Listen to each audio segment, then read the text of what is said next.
Hi, my name is Alex, and in today's episode of Community Management 101, let's talk about what does a community manager actually do. When I ask people the question, or when people try to articulate of what they think a community manager does, I get answers like, well, they do social media, or they make content for engagement, they manage my Discord, and they talk to people. And while all of that is correct, the reality is that that part of the job is only really 30% of the overall activity and the things a community manager actually does. It is the most visible part and the part that is most immediately that comes to mind when you think about community management. It is social media, but it's not the chunk of the activity, and that really comes down to it's online activity, it's marketing campaigns, it's asset optimizations. I'm not going to go through the entire list. You could free to post a video, but all of that social media activity really is roughly 30% of the job, and the other chunk of the activity for community management lives elsewhere.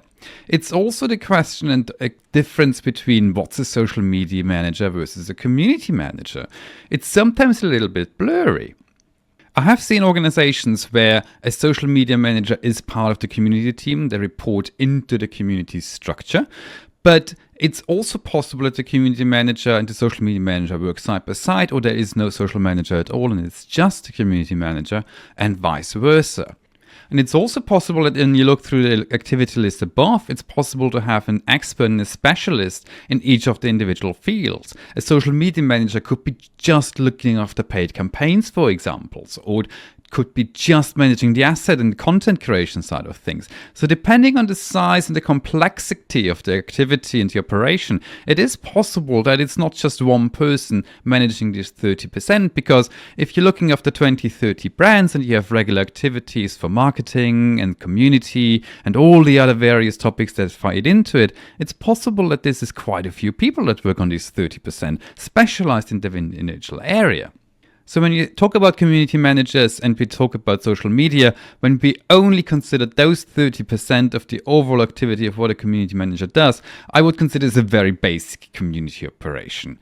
Just social media, just looking after the online activity in and of itself, that is a very basic setup for community management, and perhaps it is not actually needed that you need to hire a community manager, and a social media manager is a better suited person for that particular job. So what are the other two chunks that I have here? The first one is the other 30%, which is the internal community. What that relates to is the feedback loop, the internal educating, the taking what we see online and then bringing it back internally to help build an understanding of user-centric decision-making, of evangelizing of what the user is. If we talk about software specifically, and we are organized as a company and the development process in an agile way, the agile project management style requires feedback. It requires the bringing something out to market, looking at what's going on and what the feedback is, taking that back in and entering into the next development cycle for the next release. It's the core to what Agile does. And this is where community management comes in, because we are part of that feedback loop. We collect, we correlate, and we find all the information that we get from the user and then bring it back internally to help in that Agile project management style of software development to bring about the next iteration. So that's a big chunk of the activity of the understanding the user and bring that user understanding and bring that feedback back internally to then make our product better. The other part is this culture building idea of being the voice of the customer internally and being the voice of the company to the customer. We live the brand values. It's the kind of day-to-day activity that a brand manager or marketing articulates of what the brand values are and what we want our brand values to be like. But in order to bring that to life, this is where community management comes in. And giving that online activity the value-based idea of yes, we have these values, but what does that actually translate to and what does that look like on a day-to-day basis? This is where the community management comes in. And this is when you remember from the early presentation about what is a community, I consider community management to be culture builders. We're building culture, we're living culture, both internally and externally. With that second part of the community management aspect of the other 30%, we're actually in a pretty good community operation now. We have our online activity, the social media world, but we also have the internal aspect now fully understood, and we're living it and we're bringing it about. And we understand that bringing the external to internally and the internal externally, that's actually quite a good community operation of building our culture and what a community manager does. And that's, for example, a case where the social media manager is not really that active on that part of it versus community management is. This is a clear distinction point between the two job titles. So now the question becomes, what is that big chunk down below? The big chunk down below is what I call sentiment and emotional data. This is when we enter a territory that goes beyond the basic and the pretty standard approaches of what community management does, because now we are actually measure and understand the user behavior. We use data. We use data that we collect internally. We work with data teams on that one. We work with research teams. We do our own research. And we want to understand the actual emotional drivers that dictate our decision making. And ultimately, we want to influence those emotional drivers that dictate our decision making. And that is where community management really sets itself apart, by working with data to understand emotions, to understand sentiment behind what is being talked about our product, our company. And that helps us to then build activity towards influencing that.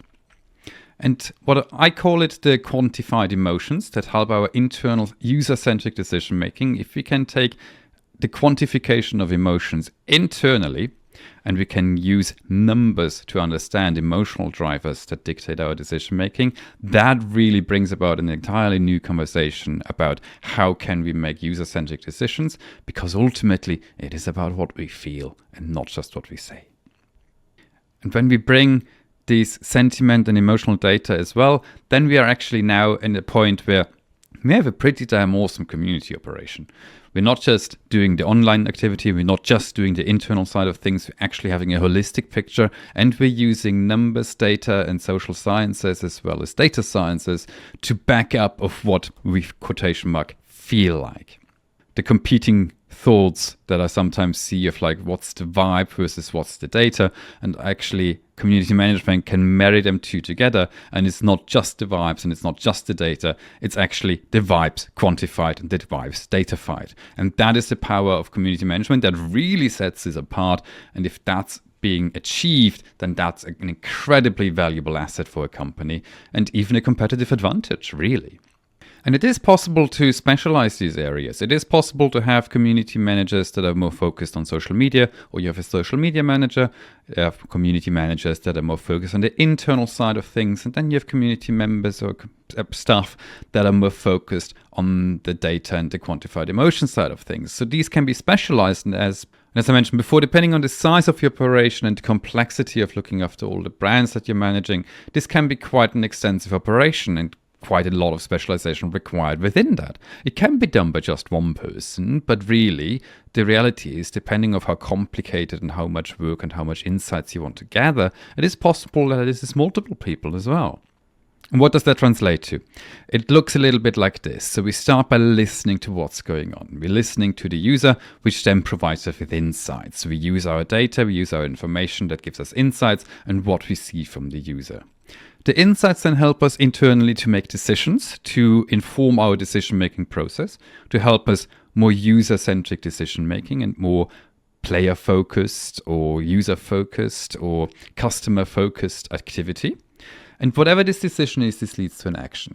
And even if the decision is, we will not action this feedback, that is an action that we decide on, and therefore it has an action, as in we don't do it. This then in turn requires that we, as in community, produces a piece of content. Even if it's a case of we are not implementing a feedback, it still requires a piece of content in the wider sense of form of returning to the user and saying, thanks for your feedback, we're not implementing it for these 5 reasons, or this is not feasible to be implemented, and so on. Think about content in the widest possible sense here. This could be content in the forms of an individual reply. This could be a full blog post. This could be a live stream. Again, content in the widest possible sense. Anything that is part of the online activity is part of content. And this content then leads to more activity that needs to be managed outside. And that online activity then results in more data, and more data is something that we can listen to. And this is the circle of how we iterate, visit various topics. It's like we listen to what's going on. With the listening, we gain insights that help us make better decisions. With better decisions, we can make better actions that produce better content, and so on and so forth. And what's also interesting to think about is you cannot just increase one of these boxes. If you just increase the data, you also increase everything else. If you just increase the decisions, you increase everything else. If you increase the content, you increase everything. You get the idea. You cannot just increase one without increasing the other. And this is when the community operations sometimes get a little bit complex, because you want to produce more content, but that will require more manpower, and then also you suddenly drown in more data and you spend a lot more time looking for insights. So this is when you think about how to scale a community operation and how to scale a community team, is you need to think about the areas that are currently lacking, that are falling behind, and how you can best leverage them and implement them then further on. This is a very brief, rough overview of what Community Manager does in a very high level overview. But if you'd like to learn more about how to bring about all of the 100% and not just 30% of your community operation, you want to learn how to organize a community team or how do you scale a community team, reach out to us on communityconsulting.com, and I will see you the next time.